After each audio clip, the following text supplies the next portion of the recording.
Hi, everybody. Welcome back to You're Wrong, I'm Right, episode 5, where we will be discussing BlacKkKlansman. Hosting is yours truly, Cameron, along with... One sec. Oh my god, Bodhi. Come on. This is a professional podcast. This is staying in. Oh, he muted himself. Oh, god damn it. Oh, alright. Cameron, how you been? See ya. Oh, I've been dandy. I haven't left my place in a little while now, and I've just been laying in bed and, doing nothing else because the world sucks right now. Can we please start over? No, we can't. No, that's staying in. Fuck you. Right, Start so, over. Hosted by yours truly, Cameron, and... I'm Bodhi. Robbie. Shut the fuck up, Bodhi. Eat my ass. It's been a little while since the last episode. Has it been? I think the last time we recorded was like a little over a week ago. Have No? you? Probably, yeah. Has there? Wait, hold on. Has there been any episodes released by the time this episode comes out? No. Because your boy is a lazy piece of shit who just doesn't have the motivation to try and figure out the file type situation going on. But anyway. So yeah, who's going first? Bodhi, this is your first time watching it, right? Actually, let's get some backstory for why we're doing this. Yes, let's absolutely get some backstory. Who wants to do that? I guess I will.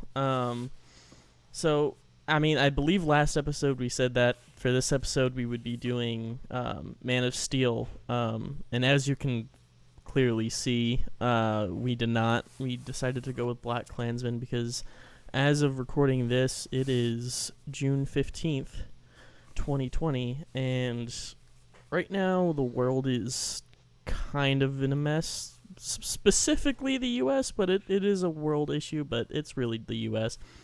And we've kind of felt like maybe taking on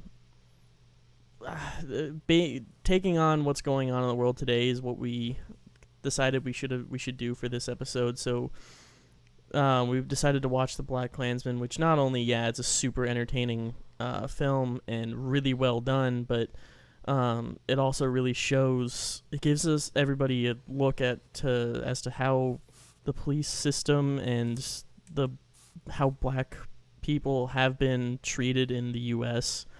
and how it's kind of time for that stuff to end, and it's just baffling that this stuff is still happening and has been happening, and we thought we would kind of do our own thing in support of Black Lives Matter, and we would watch and talk about this movie. I don't know if I said that well enough. Maybe others can pitch in. I kind of suck with words. I probably shouldn't have taken this, but you know what? I did it.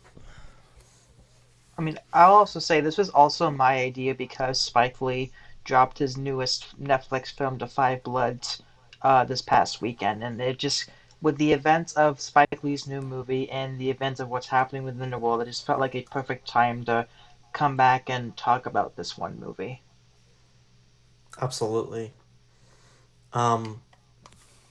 This was my first time ever watching BlacKkKlansman. I sort of missed out when it first came out, and I was kind of disappointed because a lot of my friends who had seen it were raving about how much they loved the film and all that, and I really wanted to go see it, but at the time I was just dealing with a lot of personal issues and just like being ass busy with a ton of other things in my life, so I never got the chance to see it with anybody, and I never got the chance to see it in theaters. So unfortunately, I saw it not in theaters. I saw it on my own time recently in preparation for this episode, and damn. I haven't seen all of Spike Lee's work. Do the Right Thing is the only other film that I've seen of his, and I feel really guilty about that because I really enjoyed Do the Right Thing, and I think of any film nowadays that's even more topical to discuss it's that film, because everything about, you know, the film's prejudice and racism that goes on, and just the fucking ending of that entire movie, where it's eerily similar to everything that has occurred, not just up till that point, but everything before that too, of just this systemic racism that has occurred in our country, and how black people have been unjustly murdered for decades now. It goes to show that even a film that was made over 30 years ago is more topical and more relevant today than almost any other film that has come out in that period. So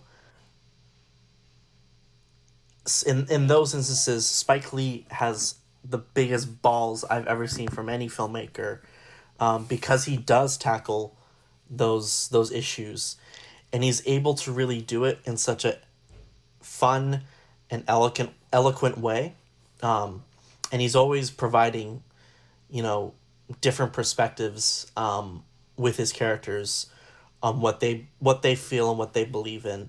For example, BlacKkKlansman.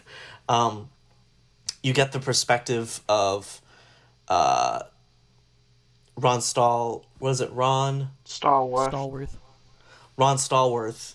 His character is very, he's working in the system of the police department, where, right now it's not very, not a whole lot of people are necessarily on board with everything that they're doing, and it really shows.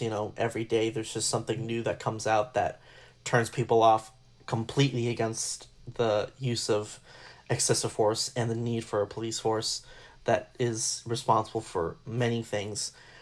But it's interesting to see Spike Lee take a position where his main character is an officer and is within the system that should be ultimately against his presence. And there's some prejudice, and there's some people in there that aren't really fully on board with him being there. But at the same time, he just never backs down, and he just ultimately succeeds in this mission of, kind of not necessarily thwarting the entire KKK, but thwarting the plot that involved members of the Ku Klux Klan. And the people that ultimately support it and come on board to this mission of his, Adam Driver is obviously, his character obviously, is fully on board with it and supports, and he's kind of dragged into this world along with Ron. But ultimately, like, they all have the same mission, the same end goal, which is, stopping this crime. So I really appreciated that. I think the film is, this is clearly a Spike Lee joint. The film is fucking hilarious. The film is so fucking hilarious. And in moments where you think it should be uncomfortable, it isn't, because Spike just, like, twists it and just turns it into this really hilarious situation. Like when Adam Driver is the race, the person who's really against his presence in the group, because he can, like, just smell that he's a Jew. He brings him to a lie detector, and there's just this witty banter back and forth between them about the Holocaust. Yeah, just No, not that whole one. I mean, it's part of the Yes, same when scene. It's part of the it same is. scene, but the whole, like, in any situation, be like him trying to be like, have an awkward situation, like, I'm not a Jew, But him, it's like he just pulls so many punches. I mean, I think the only thing that I didn't really like about this film was just the last, like, 30 minutes or so. It kind of just, like, the climax almost happens too early, and then we have, like, a 20-minute epilogue where just, like, it just continues on, and then the very end, it really only just adds up to the very end of the film, which is the last like 5 minutes of real life footage from Charlestown, or Mm-hmm. Charlottesville, I should say. Jesus Christ, I'm so tired. When he shows that footage, which only was about a year before BlacKkKlansman was released, so it's another instance of Spike Lee just taking incidents in real life and connecting it to his stories, as well as making his films, very relevant and very topical to the times. And it's a very reactionary standpoint, which normally I'm not a huge fan of, just because sometimes it gets muddled down by certain creative things that This comes off as ultimately very don't fit. preachy sometimes. Yeah, but here I didn't really think it was preachy, because ultimately he connects it very well with David Duke, footage of the real David Duke in the modern times, not played by Topher Grace, not played by Eddie Brock. And just the rhetoric of some of the characters too, where, they're very consciously eerie, similar to the stuff that our current president of the United States have said in the past 4 years of his tenure as president. So I just love how it's very conscious about its message and its themes.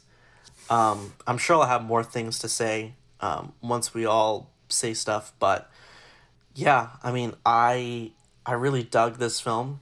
I think one of my other favorite scene was in the very beginning with. I'm trying to find the point. From Kwame Chur. I think I'm pronouncing that right. I think I might have just butchered that entire. I think you absolutely just did. Cause I can't fucking remember. I I'm think it's so like tired as well. I think it is like Kame. It's Kwame. Kwame. No, it's Kwame. I Kwame forget how to pronounce the last. Tur. I think. I think that might be it. Yeah, I'm, it is. I'm Yeah. I'm butchering the I looked shit up. out of I'm it on, though. I'm But on the IMDb. Yeah. but his speech that, I think if a white director was handling it, it would be Ooh. like a solid. I'm being honest. If it was any other director, I feel like they would have really cut that down and taken the relevance of that, just made it into not like barely anything, because the pacing which would have been cut down. But with Spike Lee, he just keeps it going. It's a good like 8 minutes. I think it's a really long speech, and he doesn't really cut it all out. You see the beginning, middle, and end of that, and his progression, and I really like that. And I only say, because I think it's happened before, where like a film about like the social rights movement in the 60s, where they would show that.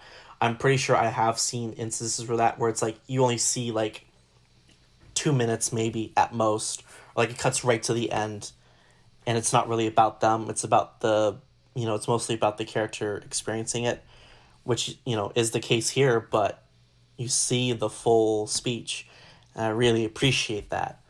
And yeah, that's my tired. That's my very tired synopsis of why I really like BlacKkKlansman. Yeah. So I mean, obviously, I loved this film as well. It's actually the first and only Spike Lee movie I have seen.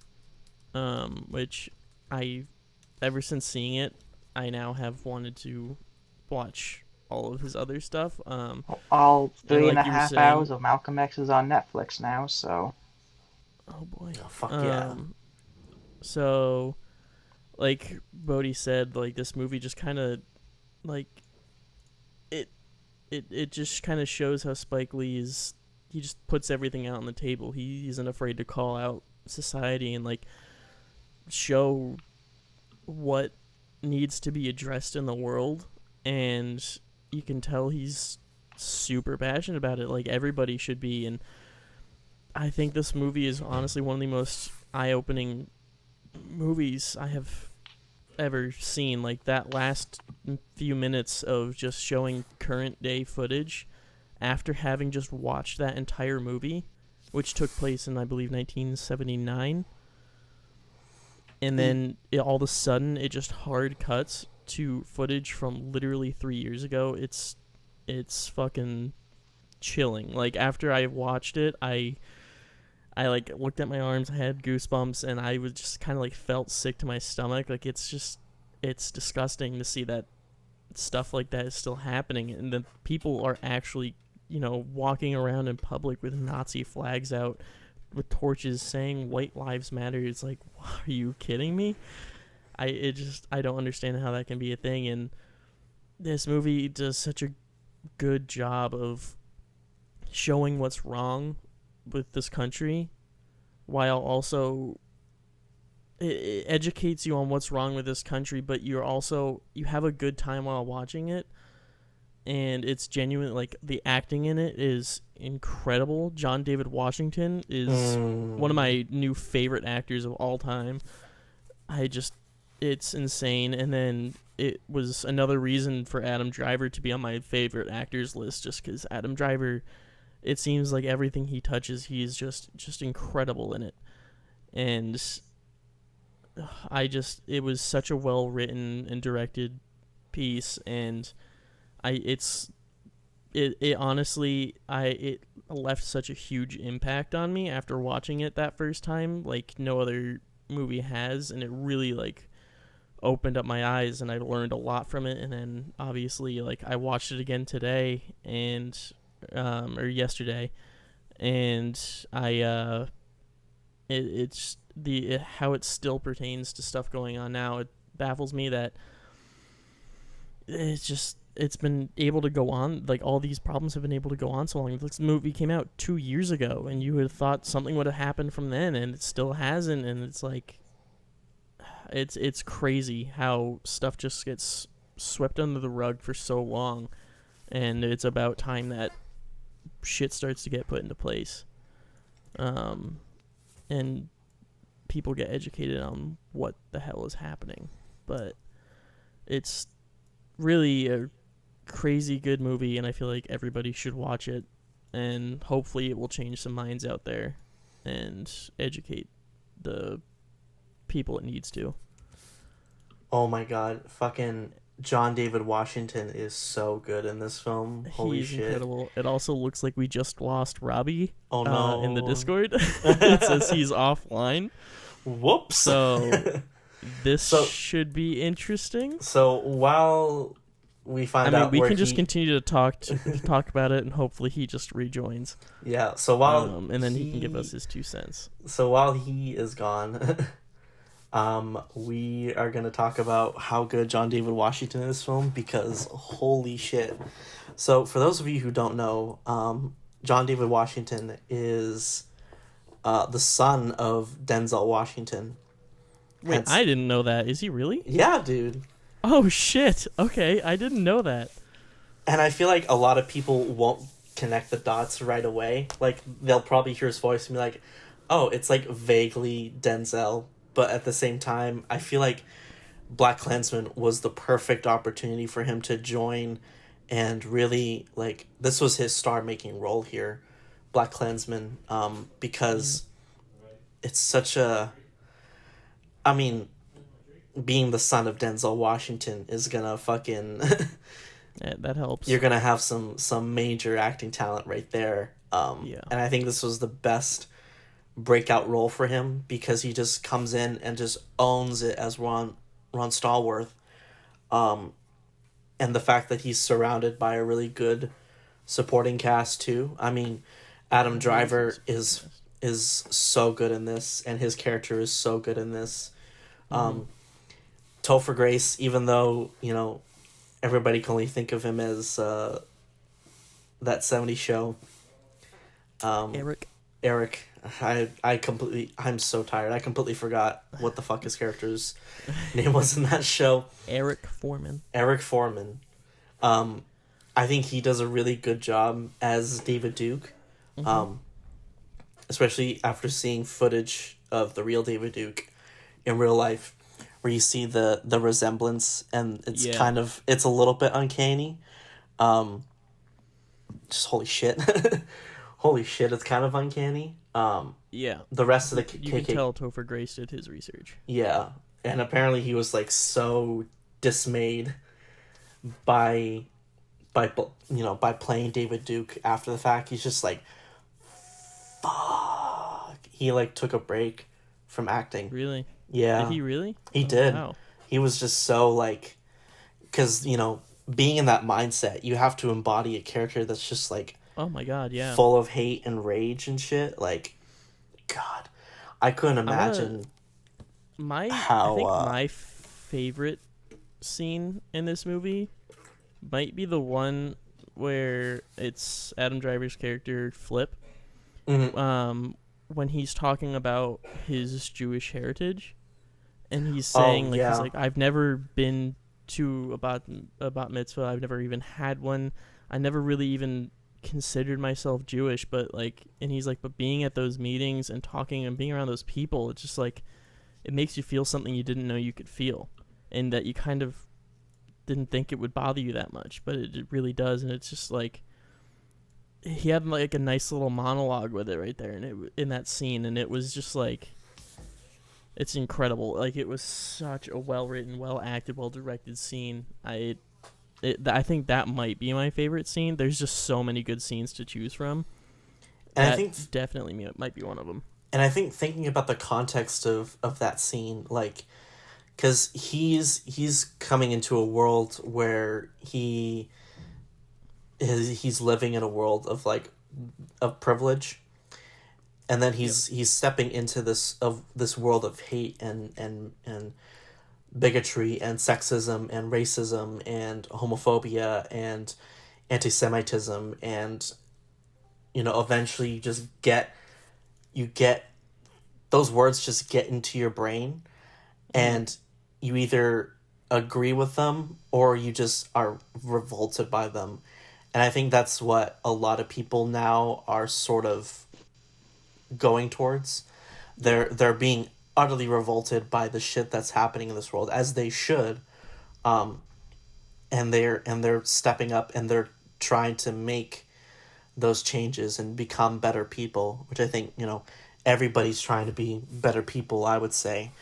Um, I don't think it's going to happen, it can't happen overnight, but everybody is well aware of the situation that's occurring, and they're all changing, and they're all realizing that, yeah, if you do step into these shoes of people, or if you step into those shoes, and you're constantly bombarded every day with this hurtful shit, it is going to affect you in the long run. And I think that So scene where is, where are we right now? um Right now we were stalling because you dropped out. Okay. But we were just talking about the great acting from John David Washington and Adam Driver and whatnot. But now that you're back, if you want to give your opening statement. Sure. Have fun editing this together. Yeah, I'm just gonna fucking leave it how it is, you know? Okay. It's the glories of Um. podcast. Okay. So how can I make this not redundant? So, I guess I was the only one who did see BlacKkKlansman in the movie theater. Am I Correct. I saw it like a couple months after it left movie theaters. okay? Yeah. BlacKkKlansman is a really unique film experience for me because it's probably like it's obviously you mentioned it earlier, Cam, one of the more eye-opening movies to come out within the past couple of years talking about this issue.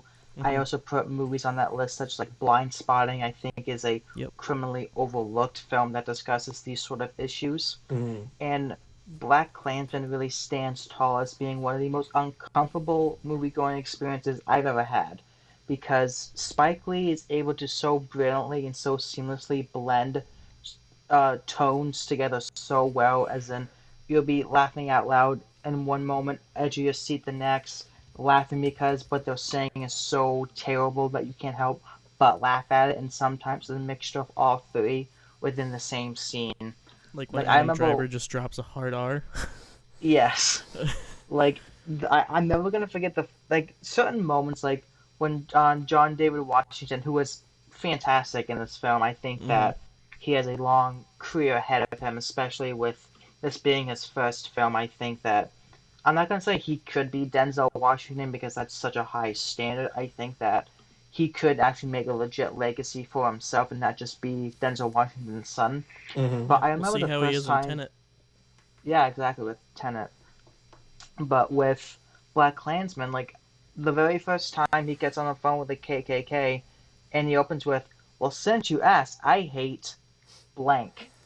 The theater was rolling from laughter. Everyone Mm-hmm. didn't know exactly how to react to that scene, and it just kind of goes on and on and on, and it just you feel guilty for laughing. I think that Spike Lee does that on a number of occasions. The other one, for me anyway, I saw this movie with my grandmother.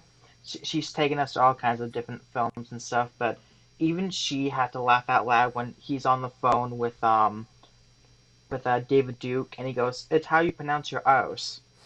Oh, yeah. That whole sequence, again, the audience guilt laughing, but it was still nonetheless a gut busting laughter. Yeah. And I'm actually really happy I revisited BlacKkKlansman for a second time because I remember watching it the first time thinking this is definitely good.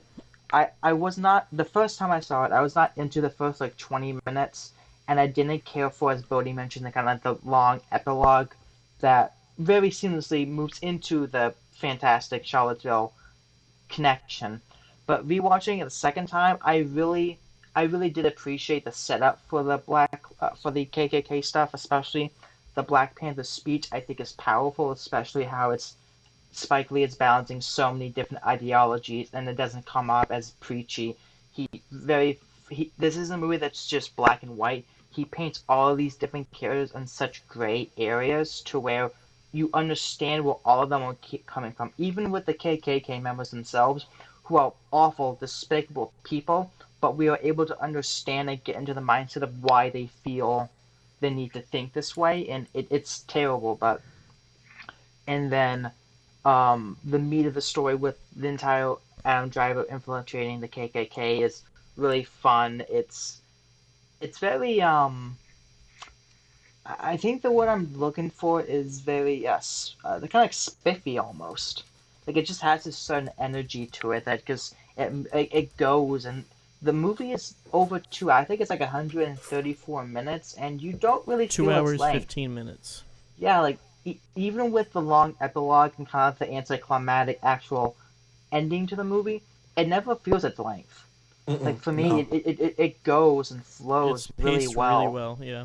It is, and it's just kind of amazing. And again, we talked about John David Washington, who's amazing. This made me a fan of Adam Driver.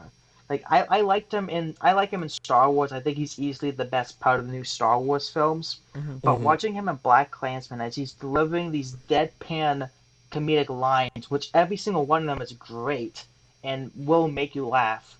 It's the fact that his character he even has this little great moment where he's talking to Ron Starworth. He's like, "I've never really thought about me being Jewish," and he Yep. said being around these KKK members, it's just making him self-aware and almost self-conscious of the fact that that is who he is, and it's such a poignant and very powerfully acted moment that I think Driver in that one moment absolutely deserved his Academy Award nomination Mm-hmm. that he Yeah. got for this movie.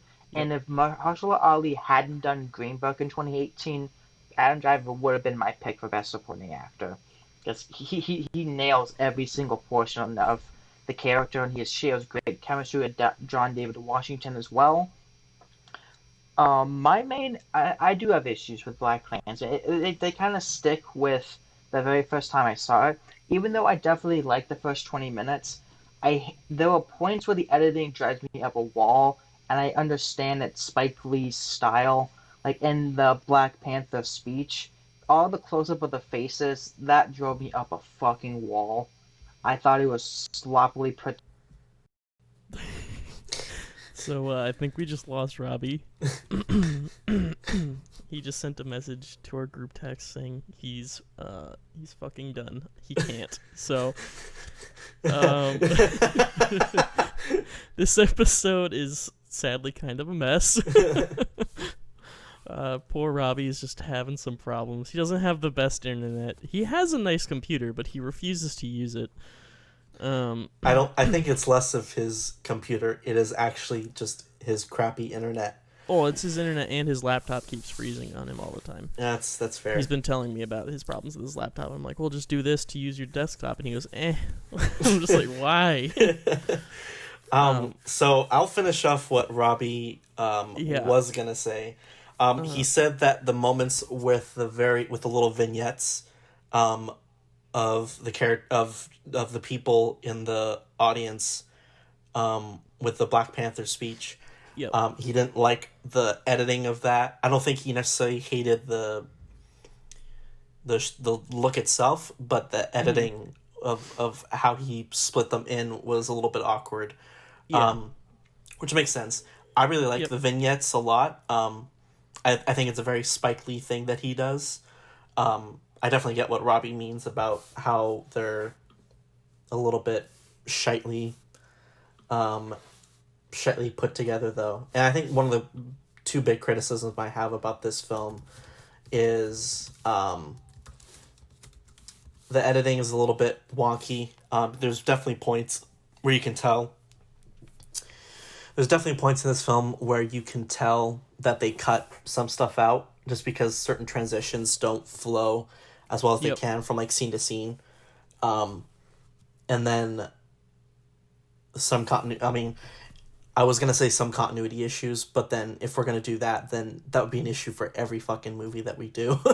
Yeah, because like to say with the editing, there was a couple moments specifically at the end, in the little epilogue, right? Yeah, where it was like weird editing, like when Ron goes to talk with a sergeant or something. I think it's a sergeant. I believe so. Yeah. Who tells him that he needs to go talk with the chief before they deliver the bad news. He goes in for like a hug and a high five kind of thing, and he hits the high five, and then it cuts to another angle where he hits it again. And it was like, oh, that was weird. And then it happens again when he calls David Duke back, where he hangs up the phone, and then it cuts to another shot where he hangs up the phone like directly again. Like it's just it's just a smash cut of like bang bang, phone hang up. And I was like, that was weird. I don't understand why they went with that, but okay. I think sometimes filmmakers do that to emphasize a certain action. It probably just wasn't done to the full effect that it could have been, which also probably is an editing issue.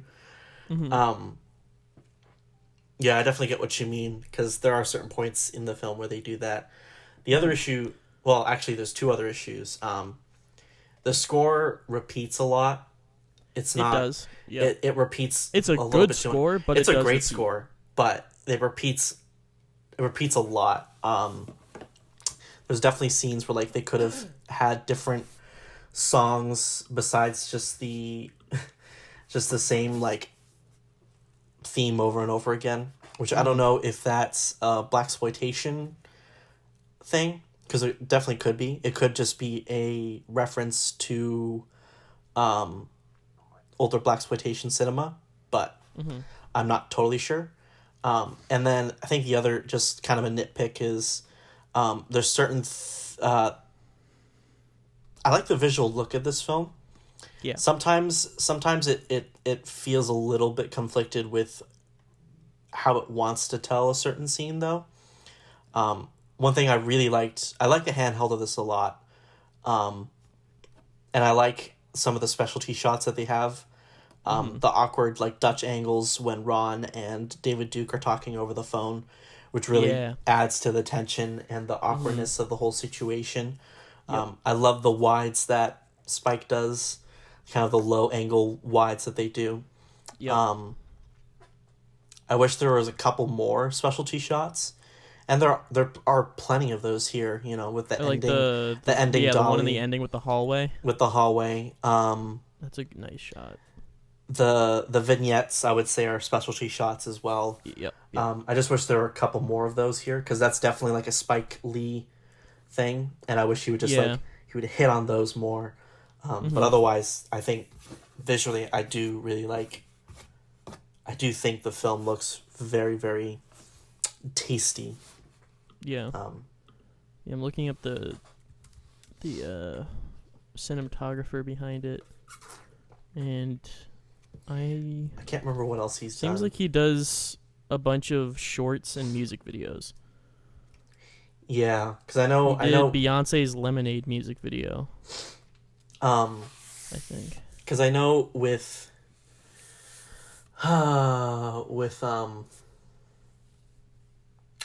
Spike, he usually works with different cinematographers.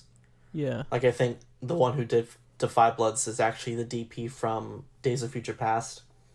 Oh, really? Yeah, Newton Thomas Single. So he usually works with different people. Interesting. Yeah. Yeah, Yeah. the guy his name is Chase Irvin. He did BlacKkKlansman. It seems like he does a lot of commercials and music videos and shorts. He's not really much of a feature guy. I mean, he did a great job though. He did a fantastic job with this film. Yeah, I think, like, I don't know, BlacKkKlansman doesn't really have, like, it doesn't, like, when I see a shot in it, like, it has some shots where you're like, ooh, but, like, for the most part, it's pretty It's very standard. It doesn't really have a set style throughout. Yeah. I feel like it's the style of the film comes through it doesn't really come through the camera. It more of comes through its sound, like, as in its music and in its acting. Yeah. It's like it's performances. Like, you could it's writing. You can tell me a line, just like a random line, and I'd be able to be like, oh, that's from BlacKkKlansman. A random shot, I might not know, because like, unless it's like one of those specialty shots as we were talking about. Yeah, I think that's very, very valid. Where this film is a very stylistic film, but it's less through its visuals and more through its acting and performances, which is a very different way of presenting it, I think. Yeah, and it works though. I think it works really well. Very, very weird for a film directed by Spike, because usually his visuals are very stylistic. But here it's different. Yeah. I mean, obviously, yes, like we already discussed, there are still those stylistic ones. It's just not, like, in your face. They're absolutely scattered. They're peppered in. But yeah, it's a shame that Robbie is having issues with his internet and whatnot. Because I know this episode was his idea to do BlacKkKlansman. So that's kind of ironic. It's kind of sad. This should be an interesting episode to release. But we did message him asking him what his final rating would be. Well, it turns out he's going to be recording his audio. So, fuck it. I don't know. You might hear his audio, or it might just be us telling you what his thoughts were. But, like, but for now, we'll just do our two thoughts, and then we'll just tell you guys what Robbie's score was, and you might hear it directly from him if he records his audio. But so my final thoughts are: this movie is eye-opening. It's just an experience watching this film. Like, not a lot of other movies are like it. It's bone-chilling, it's awkward, it's funny, it's sad, it's everything so well done. And like Robbie said, Spike Lee just handles all of these different emotions and plot lines and just perfectly crafts them and molds them together for them to all come to an ending. And then he just, like I said, like the ending where it just drops all, like, after you watched what it was like back in 1979, and then it's like, boom, this is what it's like 3 years ago. And it's like, oh shit. And then it makes you really think about what's going on now, and it is a powerful movie, and I think everybody in America, everybody in the world needs to go and watch this movie, especially now. Like, it's I can see this movie becoming a classic. It is going to be, it's it's incredible, and I give it a 9.1 because I did have, like Robbie was saying, the editing was good. It just had some weird little things that I just didn't feel like it fit comfortably. Yeah. I mean, for me, other than the fact that the editing's a little wonky, the music is a little bit repetitive, and the ending kind of like happening, in my opinion, like the climax of the film happening a little bit too soon for my taste.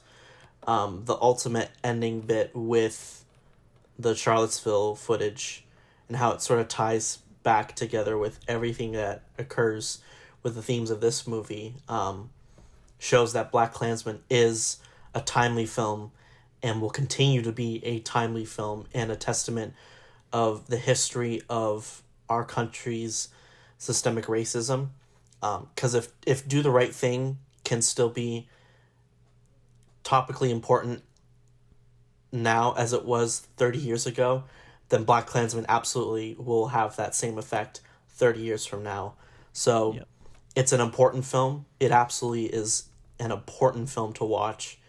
And I give this film a solid 8.5 out of 10. Also, the beginning has Alec Baldwin in it, and he's pretty fucking hilarious in there too. So yeah, I completely forgot he was in that movie until I watched it. I remember watching it for the first time. I was like, "Oh shit, that's Alec Baldwin!" And then he's never in it again. He's just in it for the first 3 minutes. And the bloopers that occur with his bits is fucking hilarious too. All right, so Robbie. Oh, interesting. He changed his score. I didn't realize that. Robbie's original score he gave it was an 8.3, and then we both put our scores into the group chat, and he just went, all right, 8.63. So I'm sure his audio will explain his score. Or is that the overall average? Oh, that might be the overall. Yep. No, yeah, that's absolutely it. So the overall scoring between the three of us averages to 8.63. His score is an 8.3. My bad. You are correct, Bodhi. I'm big brain. Big brain time. So yeah, sorry for this interesting episode. Was not planned for that to happen. Obviously, that was a ride. Hopefully Robbie will have this all situated for the next episode, and hopefully an episode will actually be up on the internet by the time we record another episode, because I need to kick my ass into gear and do it. I've just been not feeling it. I've just been sad boy hours, so I gotta pull through and do that. I'll probably upload 2 episodes a week. I think that would be good until we're caught up. Then it will go down to 1. Yeah. But, or just be ahead of the curve and just have an episode ready if we miss a week or whatever. Yep. So yeah. I think that about does it. Hopefully Robbie has some final thoughts he put in. Hopefully he doesn't record for too long and then there's just a weird amount of Robbie compared to the rest of us. But yeah, and I forget what we decided, or if we have decided on a movie for after this one. Yeah, I'm trying to think of. It's either gonna be all 4 Indiana Jones films or something else. Yeah. I don't know. We have do we have to do all 4 Indy, or can we just do the actual 3 Indiana Jones, because the 4th one is not an Indiana Jones? We have to do all 4. I don't like that. Okay. We could do Dark Phoenix. And on that terrible news, it is time to end. All right. Reference. Thank you all for listening to this absolute clusterfuck of an episode.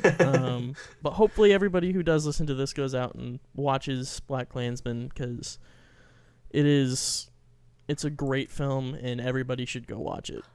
And I would say not just BlacKkKlansman, educate yourself on all different types of films and television shows, specifically from Black directors. There's, almost all of Spike Lee's filmography deals with these issues.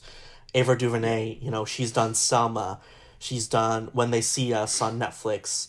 The 13th is a brilliant documentary that everybody should be watching on Netflix. Jordan Peele's Get Out.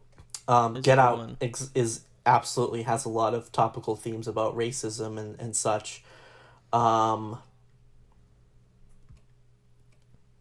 Yeah. Shit, I'm trying to think of others. I'm so fucking tired. Well, moral of the story: everybody should go out, educate themselves. If you're already educated, great, go study. And educate more. Yeah. So thank you all for listening, and we will be back for the next episode. Hopefully, all three of us. Goodbye. Take care, everybody.